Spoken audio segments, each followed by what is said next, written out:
Be wise. Look, listen, learn, discern.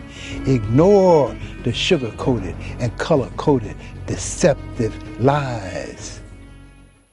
Remember, divine order, no compromise.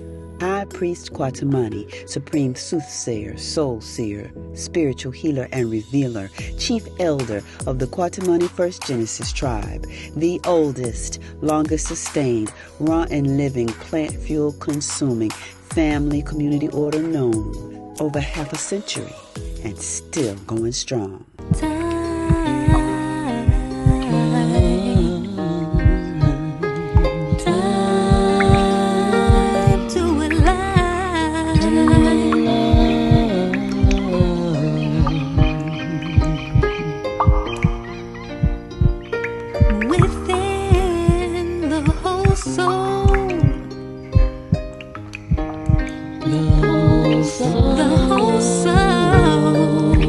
There were those tree of life consuming beings.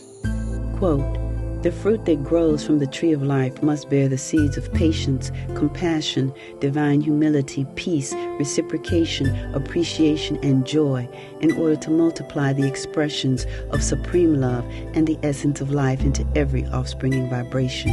And these seeds will only grow within the fertile soil of divine order." End of quote. Page 7. Taken from the prophetic 12,594-year Banu cycle, encoding the consciousness of higher peace through the divine union of masculine and feminine energy, Book 1 by High Priest Kwatamani. Tree of life consuming beings, living every element of existence that they can, seeking and searching to be at peace with each other, because they needed each other within a tree of life environment. They needed each other to protect from any kind of intruding and invading situation, and love was essential. A love supreme was the natural innate state of our existence. Historical notes tell us that Columbus ran his flagship, the Santa Maria, aground on the island of Hispaniola in 1492. Records indicate that the Taino people helped rescue Columbus and his invading Spanish crew and helped salvage the shipwrecked Santa Maria. In his journals, Columbus wrote of the peaceful, generous nature of the Taino people. He noted their language did not have a word for war. Quote, "So tractable, so peaceable are these people, that I swear to your majesties there is not in the world a better nation. They love their neighbors as themselves, and their discourse is ever sweet and gentle, and accompanied with a smile. Neither better people nor land can there be." But he also wrote, quote, "I could conquer the whole of them with 50 men and govern them as I please." End of quote. Page 39, Banu Book 1. Two different natures of energy.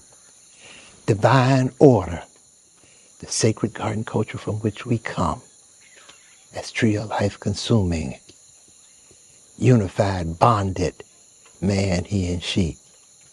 Divine order, encoded to empower the soul. But then there are two different natures of energy. Toxic disorder, toxic reality, hell-bent on mind control, hell-bent on dominating, controlling, ruling.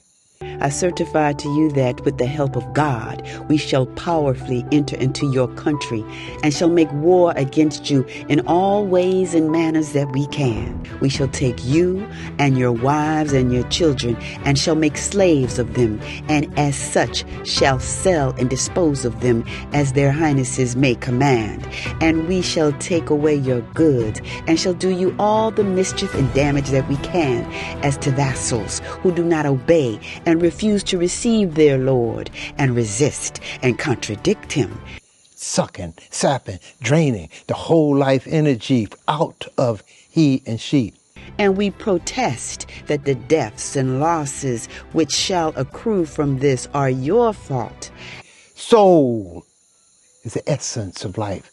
Soul is the whole life energy of who you be, man, he and she.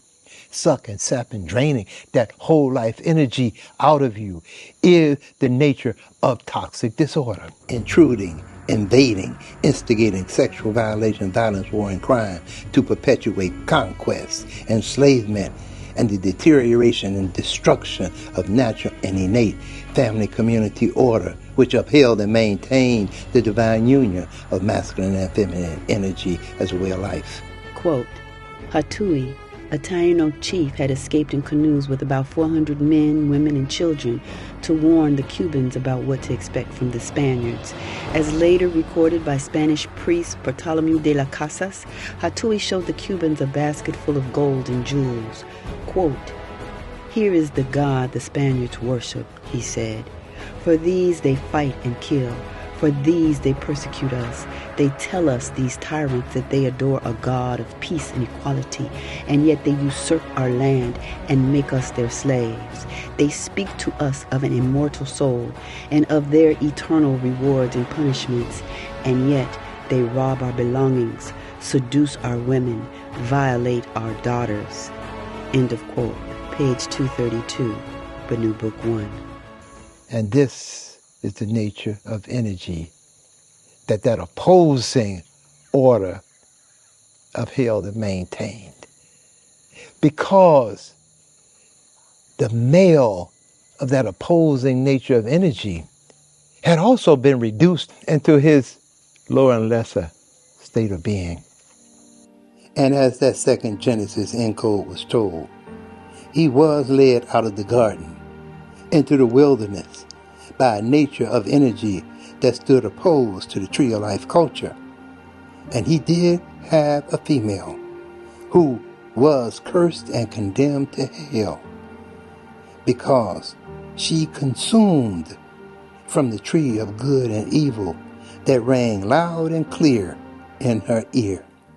He wandered into the wilderness. And as he wandered into the wilderness, he wandered far enough away from the core, the center, the heart of our existence. And from those times forward, he and she would breed, seed, and feed off of an entirely different nature of energy than their origin. Yes, they would consume diametrically opposed to the sacred garden culture presence of the tree of life, because they were being led by a nature of energy that opposed divine order. He wandered into the wilderness of a cold and dank experience. So he would continue to function as a nomadic, monotheistic-oriented male, and she would continue to remain in a state of being cursed and condemned to hell. That cold and dank experience altered his entire existence. And the vibration of their reality would remain until or unless a miraculous occurrence happened. He, an offspring of the mitochondrial mother, the offspring of an environment where warmth and sunshine was natural and innate. A tree of life culture where consuming from the fruits of the tree of life was natural and innate.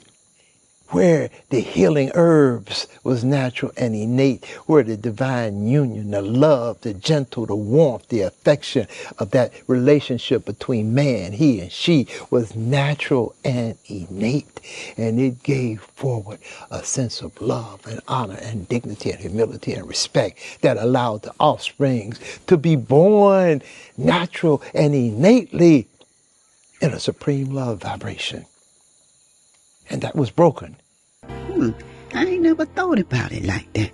Oh, but it sure do sound different from Genesis 1.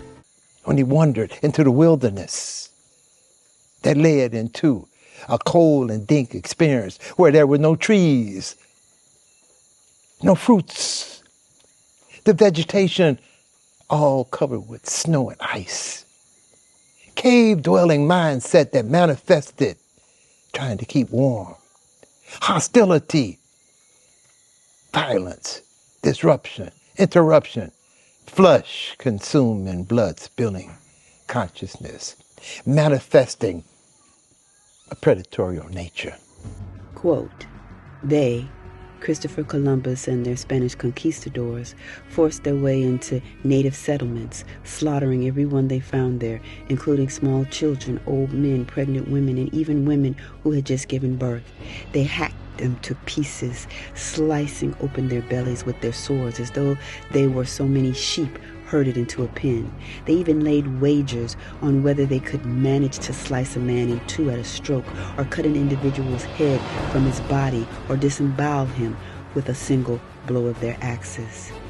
From Bartolomé de las Casas, short account of the destruction of the Indies, taken from Banu Book 1, page 232. So, a hunting, herding, predatory nature that first herded human beings and then herded anything he could find to consume actually was the end result of that wilderness wonder.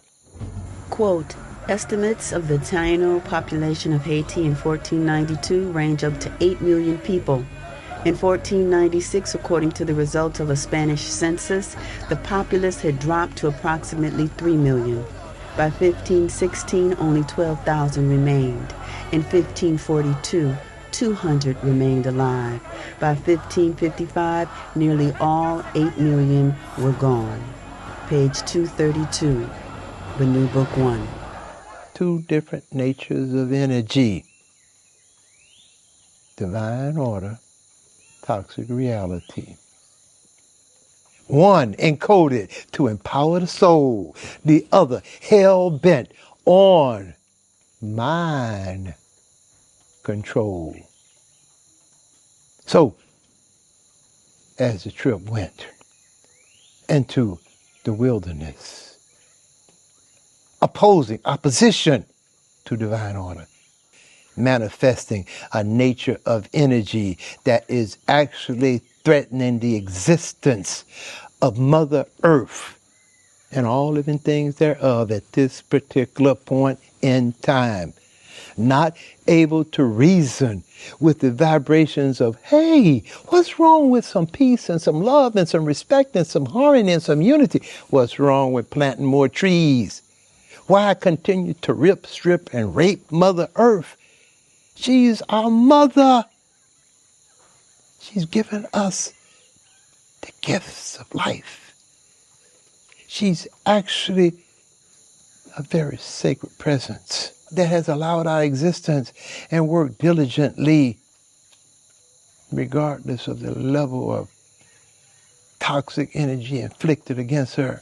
So what I'm saying is that the divine union of masculine and feminine energy that manifested the glory of man, he and she, so that we could go forward and multiply divine union, divine consumption, consuming from the fruits of the tree of life to multiply, to continue this whole life existence into the push of a love supreme has been interfered with and interrupted because of a curiosity or a wondering or anger or not being pleased at the fact that there was a greater source of energy other than yourself, deified, individualistic nature.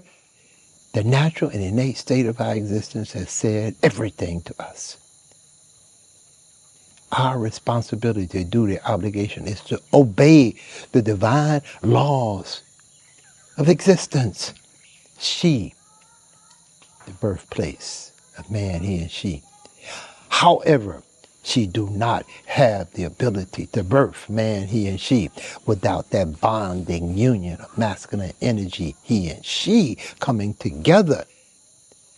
And when that he and she bonding coming together, then we have created an energy of most supreme creation. It's so simple. So the most supreme, the most high essence of life and supreme love is unquestionably the divine union of masculine and feminine energy. And that divine union of masculine and feminine energy at its most supreme essence has given us, man, he and she, the power to exist. And we have it within us, he and she. And we can utilize that power with the utmost grace, love, respect, and appreciation to continue our soul journey. We have to comprehend a few things very clearly. The masculine he has been put in a state of traumatizing energy that actually has changed his moral character. The divisive nature that occurred to split up the divine union of masculine and feminine energy, to rip and tear apart that sacred, ancestral, family, communal order, penetrated so deep during those cycles of time. The masculine he was ripped and torn apart so that the feminine she would be left totally vulnerable to that opposing nature of energy that would spend every second threatening her existence. Every microsecond finding ways and means to demoralize her femininity, to put her into a state and condition where surrender would be the only viable option other than death. And with him feeling the crushing blow against his masculine, natural, innate order, this particular seance of divine reasoning made it clear that the male has been reduced into a lower and lesser state of actually feeling unimportant in his existence except to be a stud, to provide a service, whether it's paid or unpaid, to provide a service and getting his glory out of the fact that he was able to bring it, regardless of whether he brought it with any sense of integrity or not. This is a horror story. And we must recover from this horror story, because the divine union of masculine and feminine energy coming into that bonding oneness is an absolute necessity for whole life resurrection. The horror story adversely affected she, because she then would have to make a determination as to whether she's going to align with a demoralized male, a weak and feeble male who's not able to give her guidance and protection from that lordship.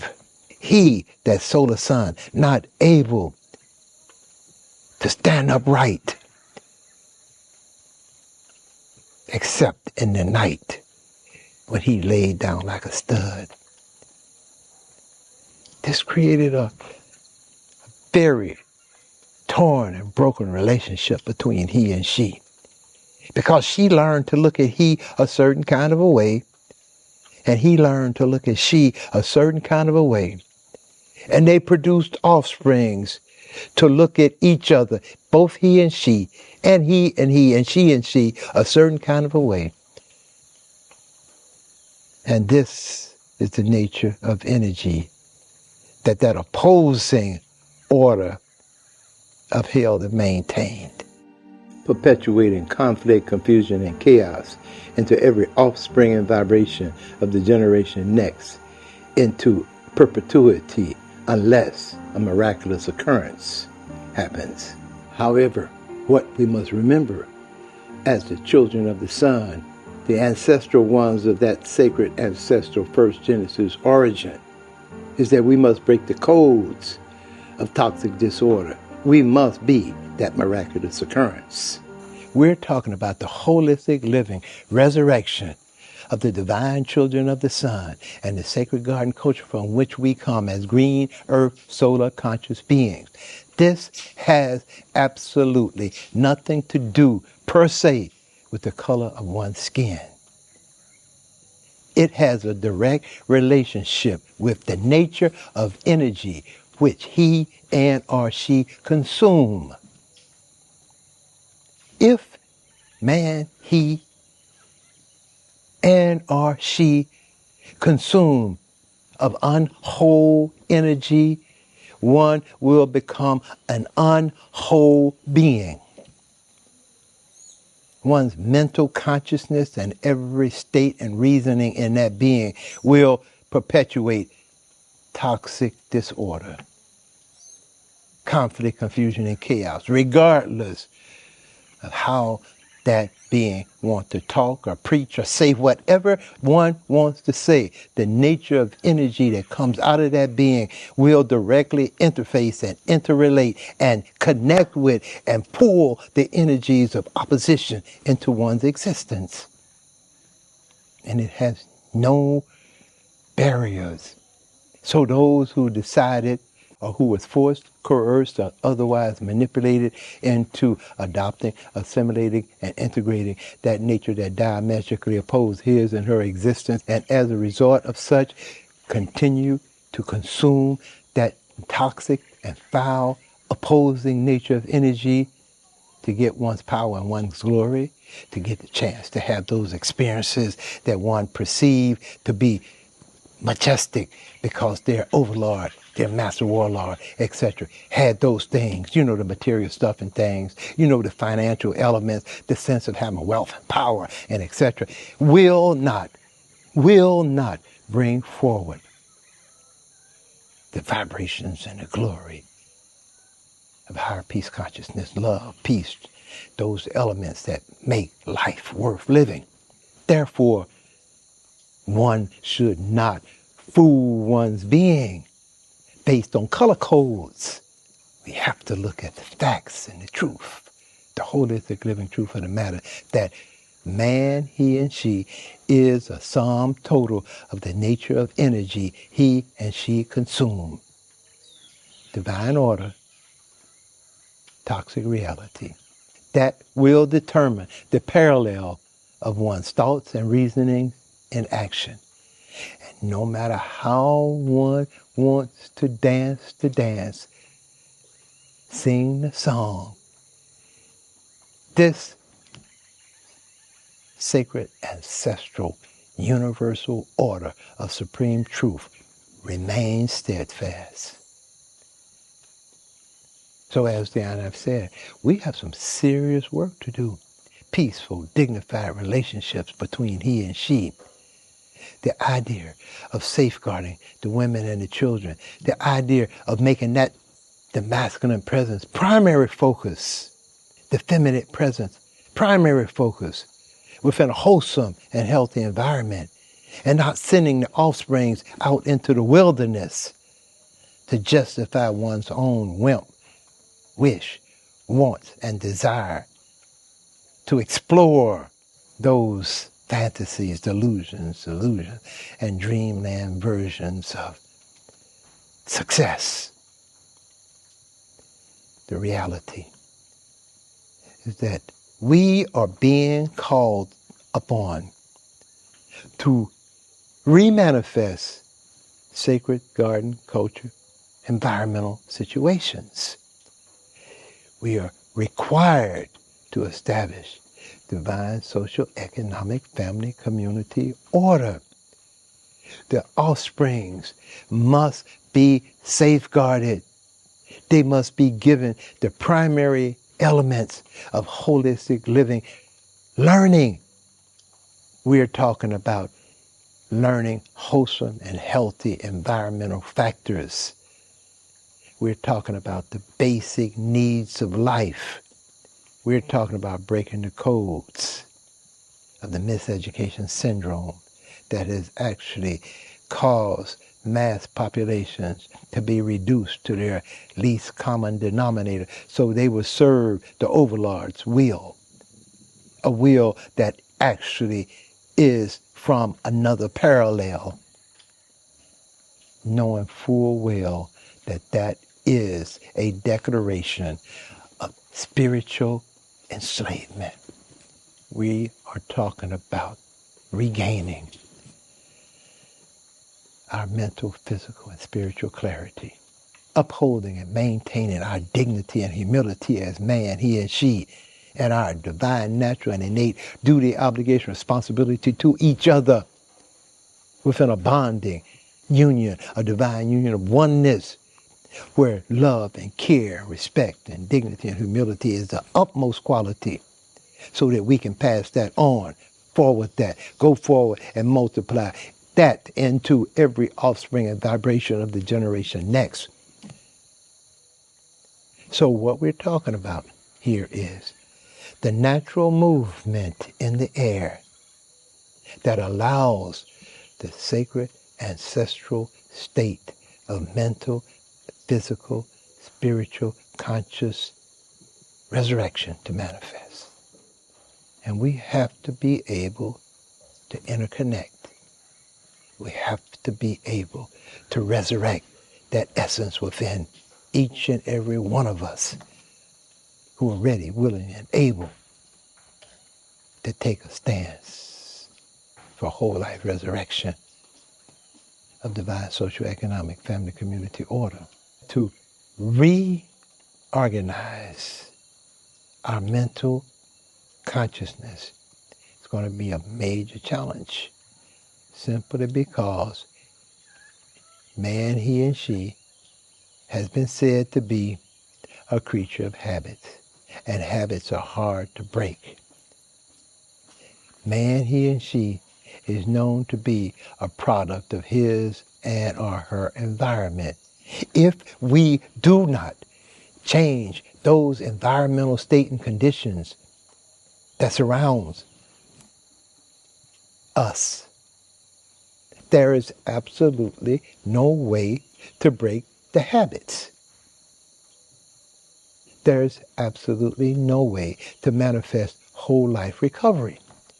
Because as you work to recover, your offsprings are working to discover. They're actually learning to discover those things, unknowing of them. And it's been glamorized so much that they want it. And they want it so bad that they will sell their soul. And the cost can be so cheap. I heard someone say something that blew my mind. The person said, wow, I just want to touch the Eiffel Tower. And I'm like, what? And the person was willing to do everything possible, so it was said, because before she died, she just want to have the opportunity to touch this tower.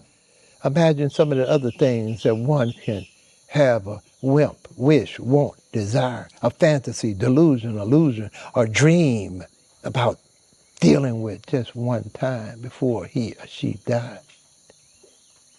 I've heard that about a he or she. Wow. It is not the flesh that actually is going to bring the greatest level and degree of soul satisfaction from nobody.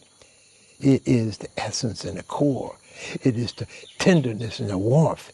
It is the holistic living, long-term relationship value that's going to actually allow one to be willing to put one's life energy on the line. We have to begin to recognize that a major error manifested.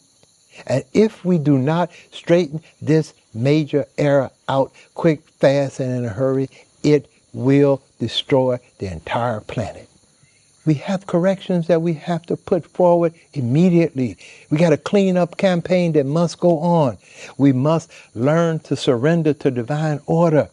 Those particular laws that the universe has already laid out, we got to put those into our mental, physical, and spiritual attitudes, values, behaviors, and beliefs, and cease and desist all of this delusionary vibration that has fed its own destruction.